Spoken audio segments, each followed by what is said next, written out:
What's up, guys? It's Jay, MorninAfterKill, and welcome back to episode lucky number 13 of my Sunday Q&A. This is a series on my channel where each week we put away all the tips, tricks, and guides, and we get to know each other just a little bit better in a more laid-back, intimate setting. So get comfortable, grab that glass of Courvoisier, and just relax. Let MAK make your week all better. Seriously, no, this is how it works. If you ask me a question in the comment section down below on this video, and this video only, believe me, I'm not going to go ahead and search out through Twitter, Facebook, and all the weird places I see some of you motherfuckers leaving questions. Seriously, I was in a bathroom at Walmart the other day. I saw on the wall, it said, Q&A, MAK, how big is your... That's like, God damn, I can't get away from that fucking question. Seriously though, if you want your question answered, it's gotta be on this video. And please, one more question we're just gonna get out of the way. The most common question I see every week is, MAK, do you regret blah blah blah? Do you have any regrets? MAK, if you could change anything or go back in time. Nah, man. Nah.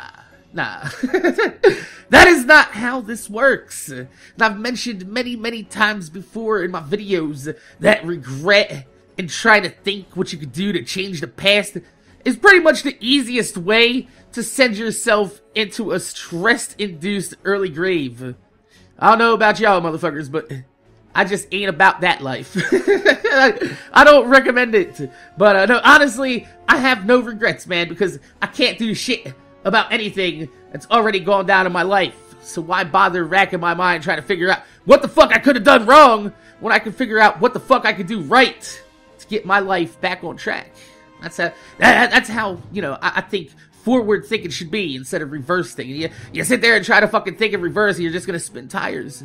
Ain't nobody trying to spin tires. I'm trying to get ahead. So how about we get ourselves balls deep into some questions this week? Does that sound good?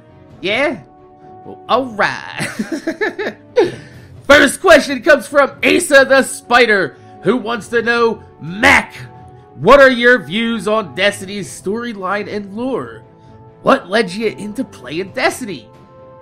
Alright, fair enough. Normally, on my Q&A, I try to stay away from video game related questions unless they pertain to my channel as a whole. You know, like, what are you gonna do later on in the future with your videos and blah blah blah blah. But recently, you know, I've been picking up a lot of newer subscribers, a lot of newer Destiny players as well, and they want to know how I got into Destiny and what I think about the story and all that happy horse shit. So I figured I'd do myself a solid, and I'm gonna go ahead and answer the question for some of you newer guys. We can just get it the fuck out the way.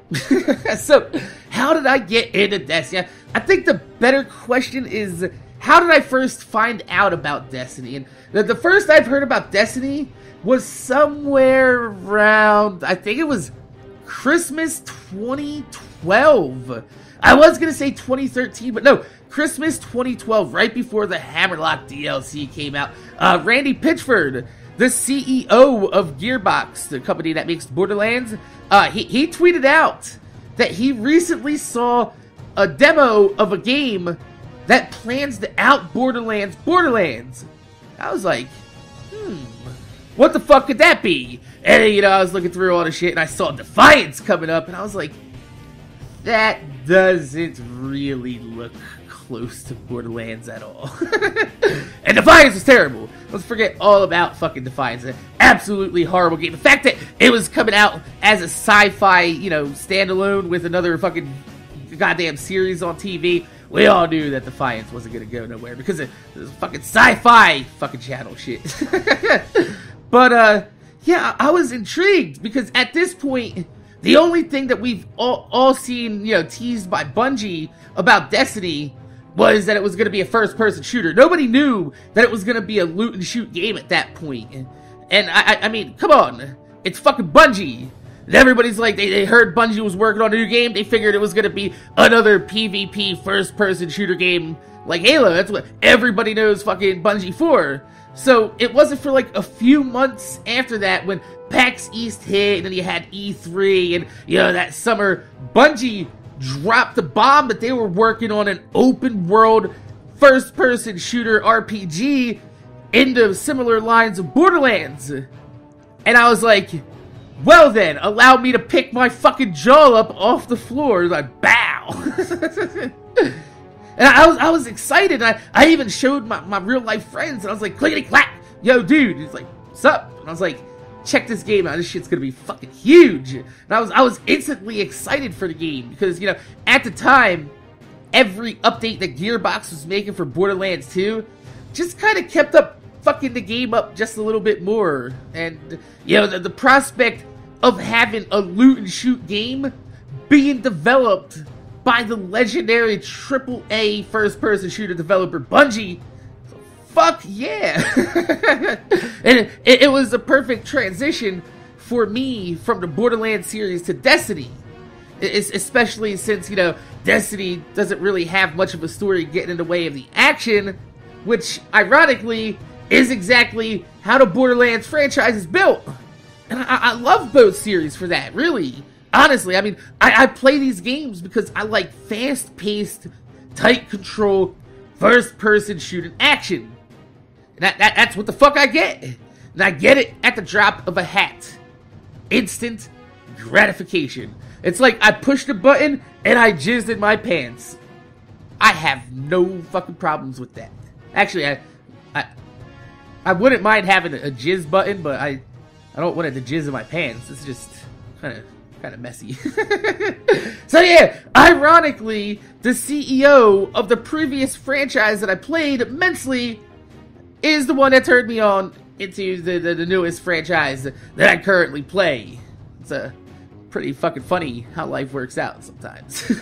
But yeah, Destiny was just the natural progression from the games that I was already playing. I really do enjoy the whole Destiny thing, and I don't really mind the fact that Destiny doesn't have too much of a story. Now, I would like to see the Grimoire included inside the game, so when I get a new Grimoire card, I can take a look at it and I can read it.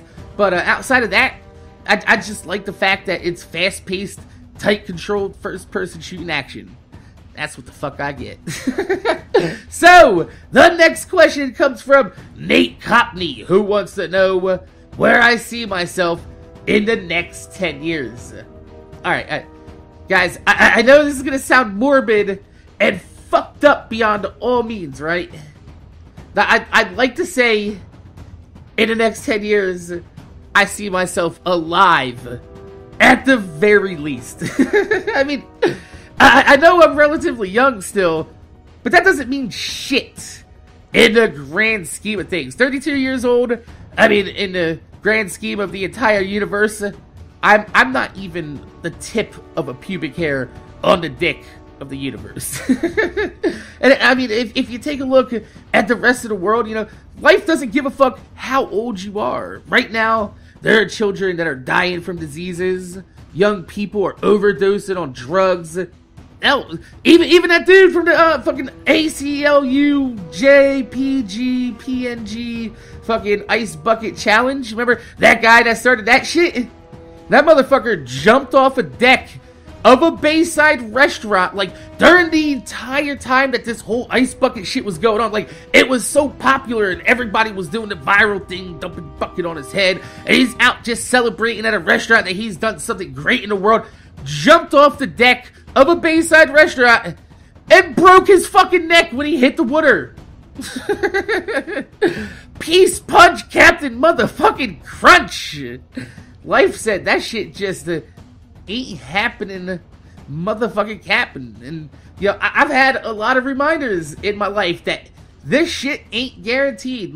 No one owes you any amount of years in this life. That's just one reality that a lot of people really have trouble coming to grips with. Is, in fact, you know, just saying this right now, the fact that there will be a time in this universe when you're not going to be thinking, feeling, doing anything. Nothing. Gone. Blackness. All of this.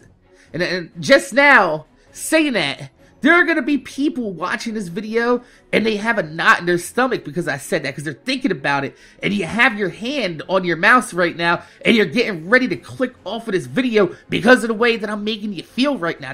That scared little twisted knot in your stomach. I know that feeling very well, but don't be afraid of that feeling, because that's the feeling that lets you know that you're still alive, and it's that feeling that should give you the confidence to do things and experience things and talk to people that you've never talked to before, because the more shit you do in life, the less that feeling starts to scare you, because you've experienced a lot of things. So I know it's fucked up, but I would just like to be alive in 10 years. Anything I'm doing at that point, whether it's I'm still doing YouTube, working on cars in my own shop, or even owning a legal recreation marijuana dispensary, I wouldn't mind doing that. People are making bank on that shit in Colorado. You're millionaires off of weed. I could listen. Yo, man, take a look at them fucking hairs. Smell it. Look at the detail on that. Bam! Sold. Anybody walking into a pot shop, you don't have to sell the weed to them. They're coming to buy the weed. It's probably like the easiest job in the world. They're like, what you got? Everything you want. So, you know, who knows, man? Who knows? I just want to make sure that I'm there to see it.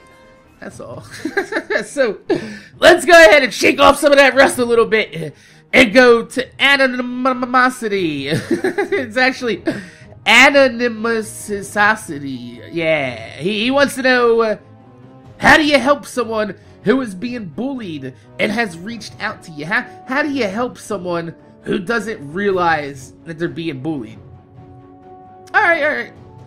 This is a really big subject as of recently, especially, you know, when your kids growing up and you got this technology at your fingertips where it's easy to anonymously harass and threaten somebody without fear of any repercussions on the internet, because y'all motherfuckers are savvy and using IP blockers and all that shit. You read about this shit in the news where kids are fucking offing themselves in record numbers because they're being made fun of in school. And I'm like, damn, y'all motherfuckers is crazy. the funny part is I talk to a lot of kids. You know, my son is a kid. He's like 12 years old, prime age for bullying. He has friends. The neighbor kids are pretty alright. And, you know, I got a lot of you guys that come and you hang out with me in live streams. You tell me about shit that's going on in fucking school and the life and all that shit, you know. I feel like I got a pretty good pulse on this shit that's going down in schools, and I gotta tell you, man, you guys are dealing with all the same shit that we did growing up. The only difference is that news spreads a little bit faster now because you got all that technology. But please believe that back in the day, that word still got around pretty fucking fast about shit, because we had notes. Dead serious. We used to write on this shit called paper, and we would fold it up, and then we would hand it to people in school. And that was our way of texting in class. But I'm going to drop a little bit of a knowledge bomb down on all you little fucks out there, right? Ready? Bullying does not exist. I'm going to say it again. Bullying does not exist. That's not to say that kids aren't mean little shits. Because, trust me, that's not exclusive to kids. When you grow up, you're going to find out that it's not just exclusive. People just suck fucking ass. Trust me. I know. I've seen enough ass-sucking people to know that it's not just exclusive to kids. But, you know, growing up, I was the fucking poor kid in school. I was so poor that all y'all motherfuckers that were bringing in, you know, cans and shit for the people that need the fucking, the needy people that need Thanksgiving dinners and shit. Man, y'all motherfuckers, I used to tell the kids in my class, but like, look, man, I like regular corn, not cream corn. Because I knew all them motherfuckers that were bringing shit inside the class. It's like, look, I ain't gonna lie. I know I'm the poor kid in school. Y'all motherfuckers are bringing, like, don't bring no cranberry sauce. I don't want cranberries. I knew it was coming to me. So I tell people what I wanted inside my my Thanksgiving basket. It's so fucked up. All the kids would bring like these bags of fucking like cans and shit, a turkey, and at the end of the day, right before Thanksgiving break, all the kids see the teacher at the end of the class give me the fucking basket so I can take it home to my mom and we could actually have a really nice Thanksgiving dinner. Courtesy of, I was the charity case. I was the kid in school that was fucking poor. So, I know how cruel kids can be growing up, and it sucks. But I'm gonna tell you right now, you don't have to put up with it. It's all in your head. One of the biggest things that I've seen growing up from my own experiences of people being mean to me to now seeing, friends that have kids that are being picked on is mostly adults either don't believe it's happening or they don't see that it's happening. This is where the bullying doesn't exist occurs. Because if it's just mentally bullying and somebody's fucking making fun of you, sack the fuck up. People make fun of people. Big deal. Don't let that shit go to your head. By the time you're fucking out of school, you're never gonna see these motherfuckers anyway. So, fuck that shit. Don't let the fucking people making fun of you get you down. But, if you're being bullied in a physical way, there's a way to bring attention to the situation that's being ignored instead of trying to just tell a fucking teacher. So what you need to do is you need to draw attention to the bullying situation. The problem is that kids are choosing terrible ways to draw attention to the situation at hand. They're fucking killing themselves. They're bringing guns to school and they're killing other people. And I don't know about you guys, but that feels a little bit extreme to me. But you know what feels a little bit fitting? Fucking get up in the middle of class and smack the kid that's bullying in the face with a fucking chair. That seems like a pretty good way to make sure that him and nobody else in the school is gonna fuck with you again. But also, the teacher's gonna know, hey, might be a problem there. A kid in my class just got smacked in the face with a fucking chair. Maybe we need to investigate this situation and see what the fuck is going on there, You don't have to take it that far. I'll tell you what. I'd rather get suspended for like 9 days for hitting a kid in the face with a fucking chair than hear about you fucking killing yourself or shooting up a goddamn school. Fucking kick somebody in the balls, man. Punch somebody in the face. Do something. But make sure you do something in front of somebody that's gonna raise questions about what you did. Don't be that kid. Like a few weeks back on the news, I heard he's sitting there playing chess with his buddy, and his buddy beat him at chess, and he handed his buddy a note, and the motherfucker dove head first out a 3-story window. What? Who the fuck does that? Fuck's wrong with you kids these days? Seriously though, if somebody's just making fun of you, man, just let that shit go off. I know, like, it's so hard to tell people that because it makes them feel bad, but it's as easy as just be like, I don't give a fuck about anything you say because you're a fucking piece of shit. You're not worth the fucking breath wasting my goddamn time worrying about you calling me fucking scumbag asshole fucking poor kid in school. I don't fucking know what you guys are calling each other these days. But if it gets down to being physical, get physical back, man. But make sure you do it in front of somebody that's gonna see it and raise a little bit of questions about it. That way, you get your piece. Be like, when you go to the fucking principal office, the principal's gonna be like, why the fuck did you kick his ass? Be like, he's been kicking my ass for the last bunch of weeks and nobody has said anything about it. Alright? It was either that or fucking me diving out the window. I'm not fucking keen on diving out windows, guys. Shit's just fucked up, man. So, the last question comes from Andrew Hernandez, who asks, do you think YouTubers think of themselves better than other people because of their subscribers or their fame? Alright, this is a pretty fucked up question. A lot of them do. That's why you don't see me fucking with a lot of YouTubers. But, on the other hand, I get it though. I mean, alright, if you take a look at the people who typically grow on YouTube, they're not, how you say, the most alpha of males. That's for sure. Usually the nerdier guys tend to do the growing on YouTube, since most gamers tend to identify more with the nerdier guys rather than the big built, let's go lift weights type of motherfuckers. You know? So now you got a person who might not have been like the most popular person growing up, and now they're being invited to parties and events, and people want to meet them, people want to be them, and it could be overwhelming for sure. And I've actually caught myself a few times during my growth periods on YouTube thinking about something before saying it and realizing I was like, man, that's not me or who I want to be, and I almost let things get to my head. And it's mesmerizing. It really is. When you get people that are willing to juggle their schedule around for you, willing to do things your way at all costs, willing to completely go out of their situation to make sure that you get what you want, it can go to your head sometimes, because you start to convince yourself that you really do deserve this type of attention. And that's it right there. It is where it all goes wrong, is people constantly tell YouTubers that they deserve more views. They deserve more attention. You deserve more subs. And they begin to think that all this shit is owed to them, instead of that they're lucky. And that's why when somebody says in my comment section of my videos, if you go back, look at all my fucking videos, people are like, you deserve 1 million subs, MAK. I'll reply back and like, you know what, I don't know about that, but I'm willing to earn them.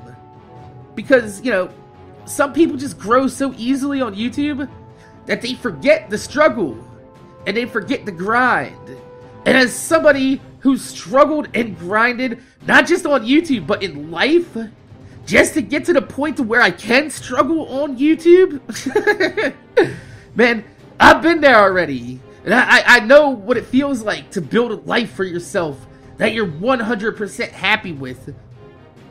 But they don't know that everything can be taken from you in one fell swoop. And it's because of that experience in my life, you know, having a life that I have everything I want and losing everything. That's the reason I'm able to separate myself from my achievements on YouTube and truly appreciate it for what it's worth without losing myself in the process.